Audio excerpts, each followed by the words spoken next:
কষ্টটা আমরা আজকে 22 বছর ধরে এখানে ডিউটি করি। পেশেন্ট পার্টি আমরা টাকা দেয়, কাজ করি। পেশেন্ট পার্টি আমরা টাকা দেয়। হসপিটাল তো কোনো আমরা হসপিটাল কর্তৃপক্ষ টাকা দেয় না, কোনো কিছু না। আমরা পেশেন্ট পার্টি টাকা দেয়।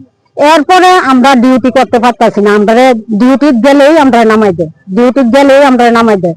আমরা প্রায় 150 জনের মতো আছি।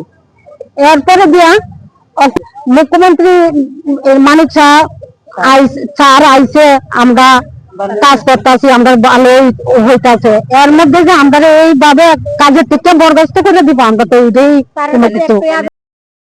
বিগত আমরা 22 বছর ধরে কাজ করতেছি, এখানে কাজ করে যার সংসার সুন্দরভাবে চালাইতে পারতেছি। সুন্দরভাবে কেউ পড়াশোনা করাইতেছে, কেউ স্বামী চিকিৎসা করাইতেছে, কেউ সংসার চলে যাচ্ছে। নানান ভাবে আমরা সংসার সুন্দরভাবে চলতাম। ওখানে যখন আমরা বন্ধ করে দিছে, আজকে 2 মাস হয়েছে বন্ধ করে দিছে। এই 2 মাসের মধ্যে আমরা একজন এমন হয়েছি, মানে ওখানে কেউ ঘরে মানে 1 কেজি চালের নিয়ে রান্না করে খাবো এটাও পারতাছি না। আমরা আর পারতেছি। আমরা অনেক তারার কথা শুনছি, অনেকে কইছে যে তোমরা আমরা দিয়া দিমু, অনেকেই কইছে নানান কথা, কিন্তু আমরা পারতেছি না। দেখতেছি কিছু হইতেছে না। তখন আমরা কালকে রাত্রে চিকা দিদিরে বাড়াইছি একটা পেশেন্টের কাছে, চিকা দিদিরে পুরোপুরি মাসিরে, তারপরে কষ্ট দিয়ে দেই যে ওখানে তো আমরা যদি না দেয় আমরা তো না খাই মরণ লাগবো। স্বামী পড়াশোনা হইতো না, স্বামী চিকিৎসা হইতো না। যেমন আমার জামাই আজকে 19 বছর ধরে সুগার রোগী, সুগার থেকে হাত পা আসলে বিছানাতে আছে। আমার 2টা ছেলে, একটা 12 এ পড়ে, একটা কলেজে পড়ে।